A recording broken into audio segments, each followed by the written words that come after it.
Hello, this is Nadia Rahman again from Career and Employment Services, here to talk to you about cover letter writing. A quick reminder, Career and Employment Services is a free resource here for you at Truax and all of our campuses. We help with resume writing, cover letter writing, interview skills, mock interviewing, job searching, career exploration, anything that you're interested in learning more about with regards to career or employment related topics, we're here to help.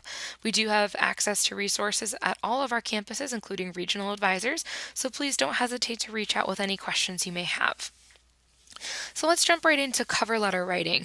I like to preface all my presentations about cover letter writing with I know it's difficult and unfortunately, I don't think anybody actually likes writing cover letters.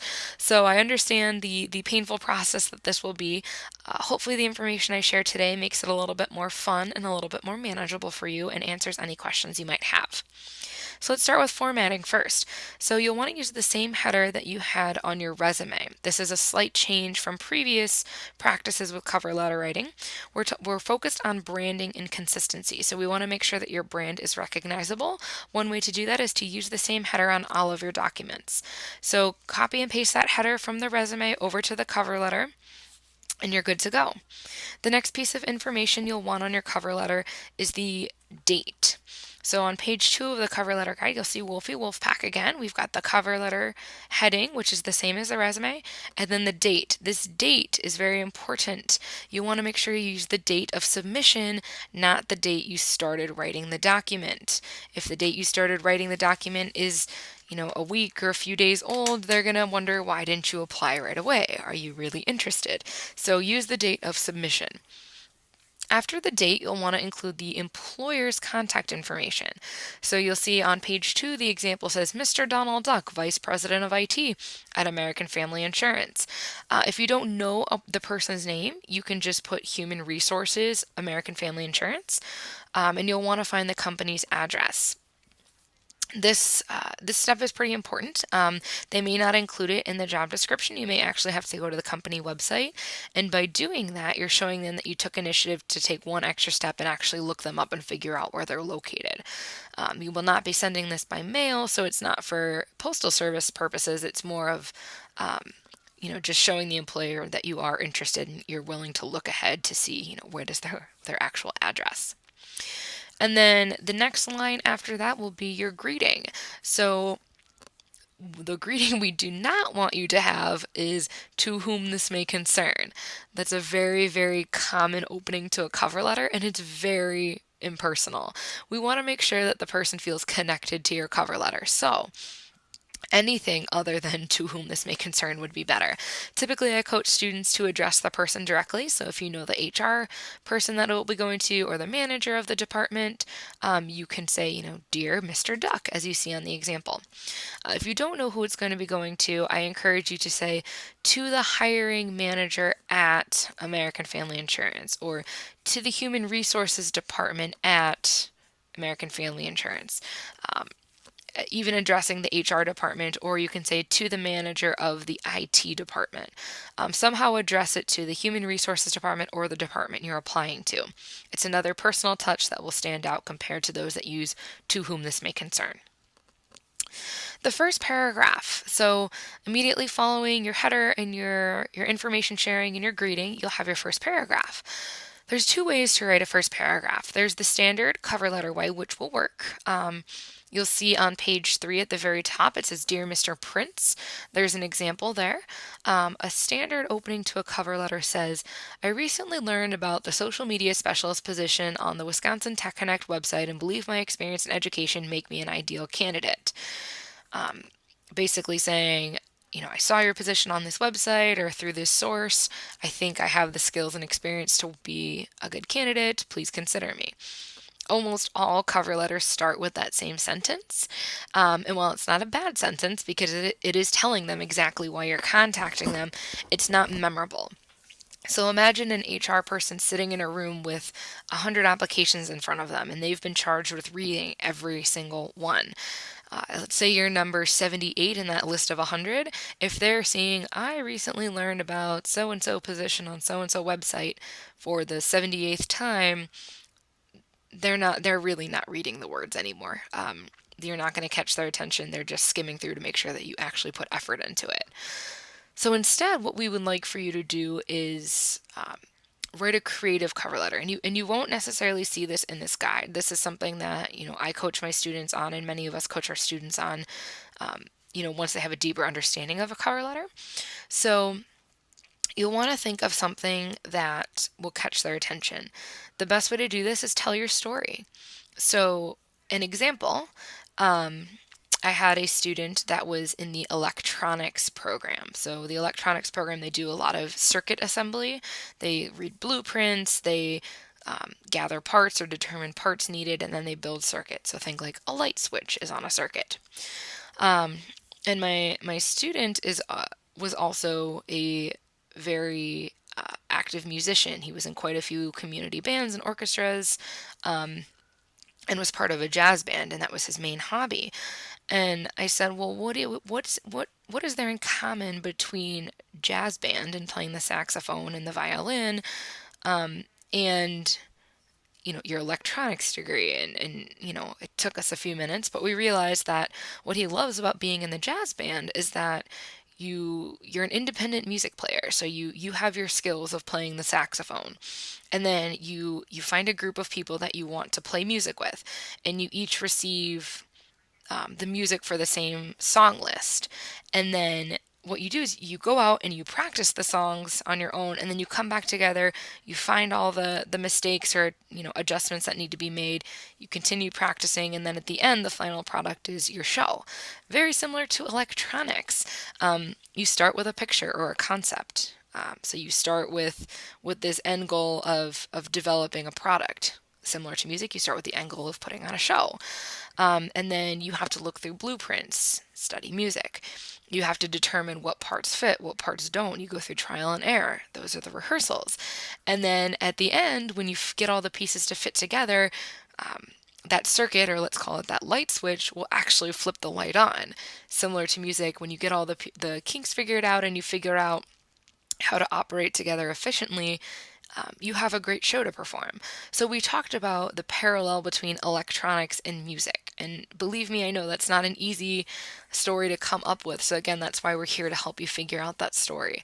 But could you imagine reading a cover letter that started with, as a musician, and being part of a jazz band, one of the things I love most is the feeling after a concert when we know that we've put on a good show and we get to recognize all the hard work we put into it.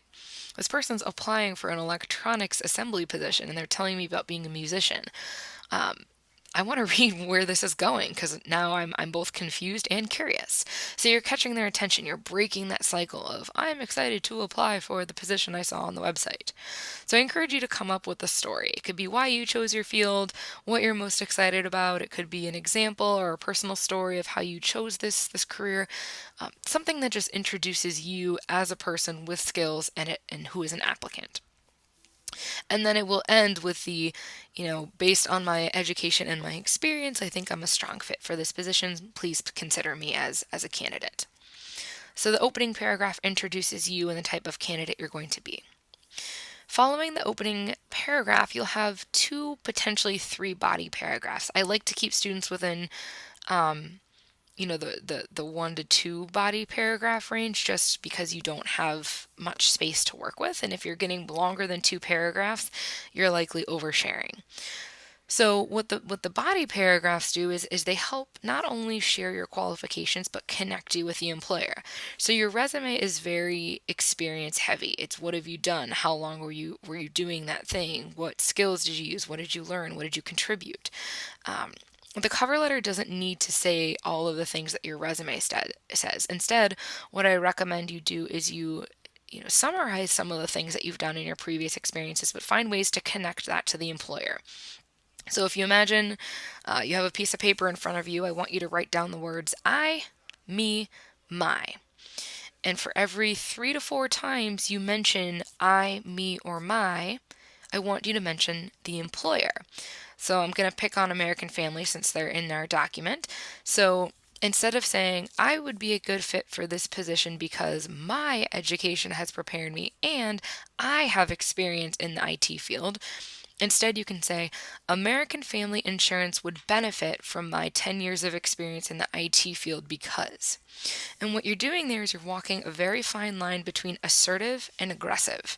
Aggressive cover letters say, I am the best candidate because, when in reality, you're probably not. Assertive cover letters say, American Family Insurance would benefit from my experiences because. So you're not only telling them why you're a good fit, but you're going to follow that up with showing them why they're going to benefit. You're showing them what you can bring to the company. So don't be afraid to talk directly about the employer.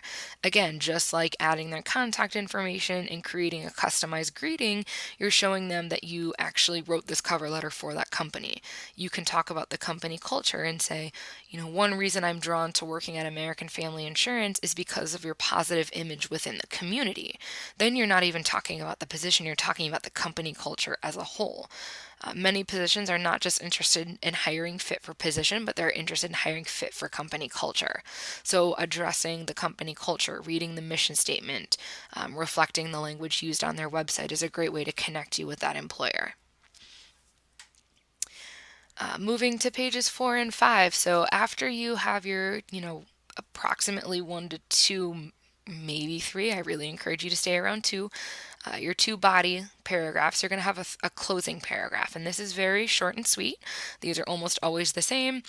You'll see the example on page 4 of our guide. UW hospitals and clinics will benefit from me as an employee because.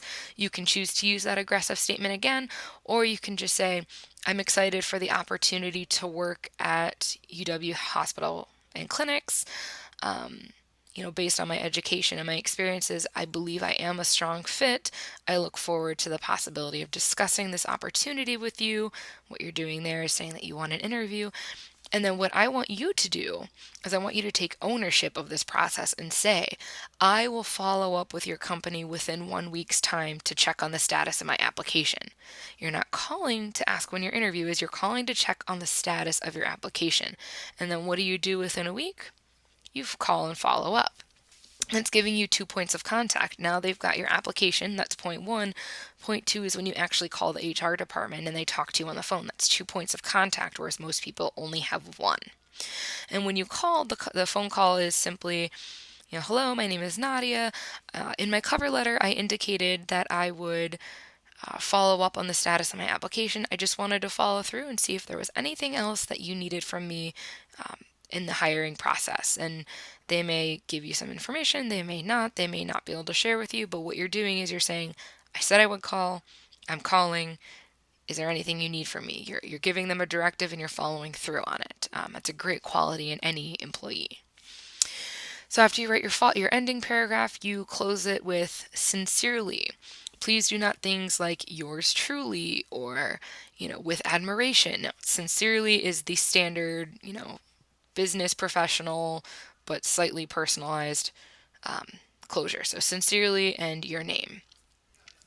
In the rest of the document, you'll see there's some examples on how to be assertive.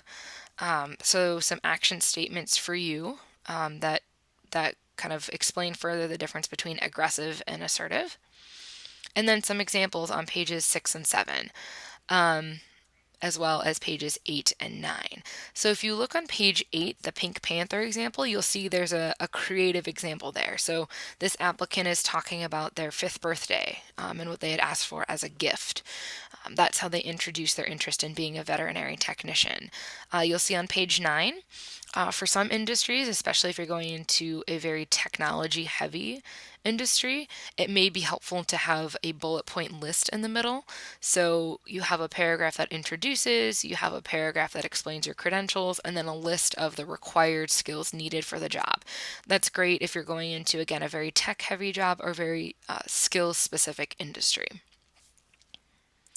And then there's a few other examples as well. And then on page 11, there's also a little bit of information about how to send professional emails. So making sure that you're not, copying and pasting your cover letter, but introducing yourself in a shortened manner, and then encouraging them to actually look at the resume and cover letter that you've included.